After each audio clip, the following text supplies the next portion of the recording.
Oke, jadi ini dia ya, Pressplay Polaris, headset gaming wireless pertama dari Pressplay yang udah gue cobain selama beberapa hari ke belakang, dan gue ada beberapa komen sih soal headset yang satu ini. Tapi sebelum itu gue mau bahas soal fitur-fitur fisiknya dulu nih, yang menurut gue sih cukup lengkap ya untuk ukuran headset gaming wireless yang budget gitu. Jadi yang pertama itu bentuk headbandnya yang lebih ngelingker gitu ya. Kalau misalnya mungkin headset gaming kebanyakan itu bentuknya kayak huruf U kebalik, si Polaris ini lebih kayak huruf O bolong gitu ya. Nah, mungkin dengan bentuk gini jatuhnya lebih bisa nge-cater ke orang yang ukuran kepalanya agak gede gitu ya. Jadi di bagian kepala atasnya ini tuh nggak terlalu ngepres ya, karena kan memang kalau misalnya kita pakai headset gaming kayak begini, terus bagian sininya ngepres, itu kalau dipakai lama-lama tuh bakal bikin pusing gitu. Dan walaupun diameter headbandnya gede, dia tetap bisa di-adjust panjang pendeknya buat nyesuaiin sama ukuran kepala. Jadi tetap bisa nyaman dan pas juga sih buat yang kepalanya nggak gede-gede banget.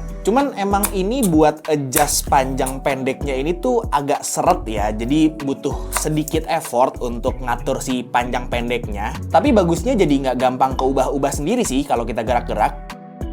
Selain bisa dipanjang pendekin, di bagian pemisah earcup sama headbandnya ada joint yang cukup fleksibel ya movementnya. Bisa diputar ke belakang 90 derajat, sama bisa dilipat juga. Jadi kalau mau dimasukin ke tas buat dibawa-bawa lebih enak, karena memang jadi lebih compact gitu ya. Secara build quality, Pressplay Polaris ini juga udah cukup bagus untuk sebuah headset wireless budget. Dan secara kenyamanan, gue pribadi sih cukup nyaman ya pakai headset ini untuk berbagai keperluan. Ya yang utama sih pastinya buat main game di setup gue gitu kan. Tapi memang karena ini headset wireless yang mikrofonnya bisa dicopot, jadi rasanya ini bisa dipakai buat keperluan lain juga sih, kayak misalnya buat olahraga atau buat commuting gitu kan. Mainly nyamannya karena bahan cushion yang dipakai itu kain fabric dan bukan kulit sintetis, dan karena earcup dan sebagian besar headbandnya dilapisin sama bahan ini, jadinya empuk dan adem gitu. Selain itu, bobot headsetnya juga enteng banget ya. Kalau nggak pakai mikrofonnya di bawah 250 gram aja, yang bikin kalau lagi pakai headset ini lama-lama tuh nggak terlalu bikin pegel atau pusing. Ya rasanya tuh kayak seamless aja gitu, nggak terlalu kerasa kalau lagi ada beban di kepala kita, karena memang bobotnya juga yang enteng banget kan. Dan kalaupun kalian mau pakai si Pressplay Polaris ini buat keperluan lain kayak misalnya olahraga atau jalan-jalan atau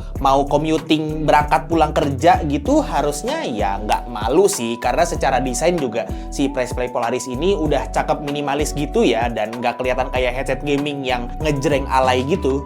Nah, di earcupnya ini juga ada semacam control center gitu. Ada beberapa tombol, kayak misalnya tombol power yang sekaligus berperan sebagai tombol media, ada slider volume, sama ada tombol mute-unmute microphone yang berfungsi juga buat beberapa hal. Kalau dipencet 2 kali itu buat ganti-ganti antara mode koneksi dongle 2,4 GHz sama koneksi Bluetooth.